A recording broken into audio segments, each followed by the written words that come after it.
Dear student, class 6 की हिंदी की class में आप सभी का स्वागत है।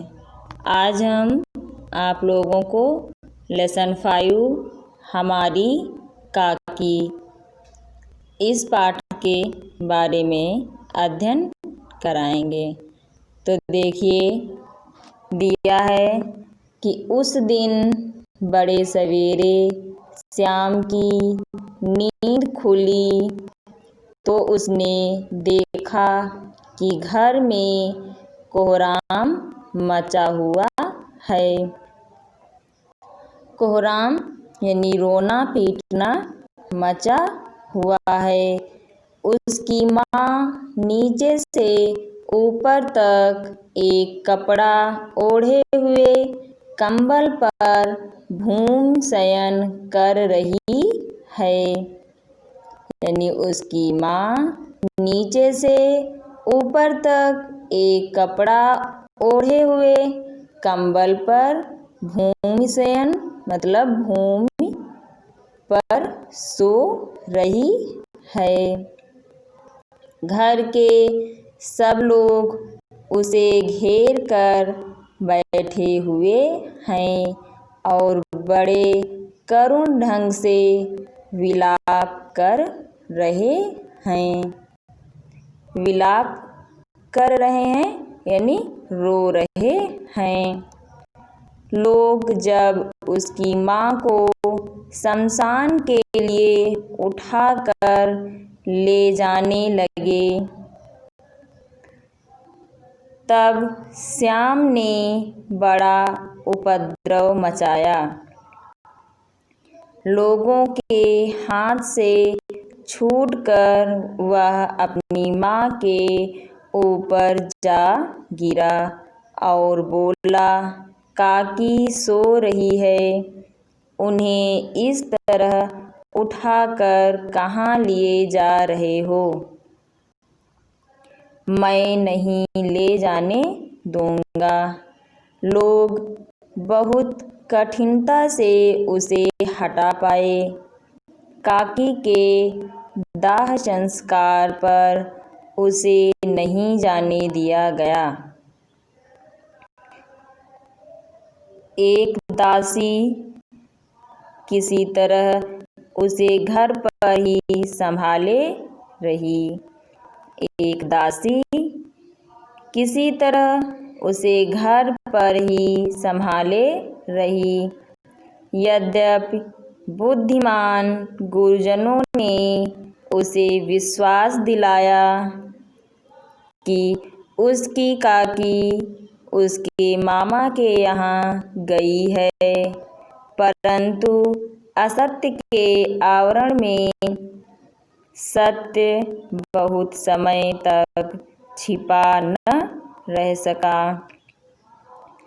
आसपास के अबोध बालकों के मुँह से यह प्रकट हो ही गया। अबोध मतलब नासमझ बालकों के मुँह से यह प्रकट हो ही गया। यह बात उससे छिपी न रह सकी कि उसकी काकी कहीं और नहीं बल्कि ऊपर राम के यहाँ गई है, अर्थात काकी की मौत हो चुकी है।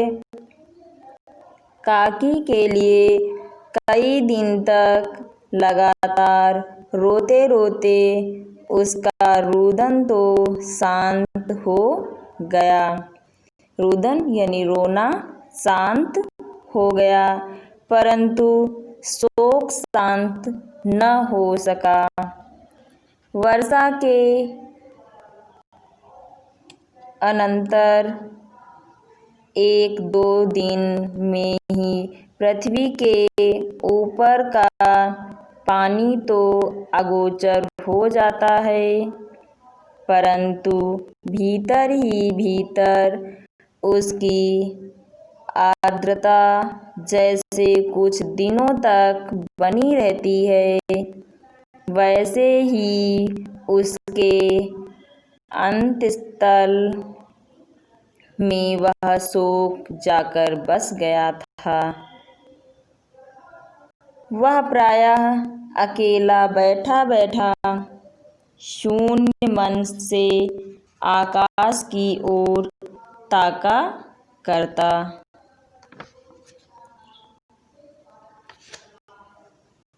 वैसे ही अंतस्थल में यानी अंतस्थल हृदय में वह शोक जाकर बस गया था। वह प्रायः अकेला बैठा बैठा शून्य मन से आकाश की ओर ताका करता यानी देखा करता। एक दिन उसने ऊपर आसमान में पतंग उड़ती देखी। न जाने क्या सोचकर उसका हृदय एकदम खिल उठा। विश्वेश्वर के पास जाकर बोला, काका मुझे एक पतंग मंगा दो। विश्वेश्वर के पास जाकर बोला, काका मुझे एक पतंग मंगा दो। आप सभी विद्यार्थी इसे ध्यान से पढ़ेंगे और अपनी कॉपी पर एक पेज सुलेख लिखकर दिखाएंगे। धन्यवाद।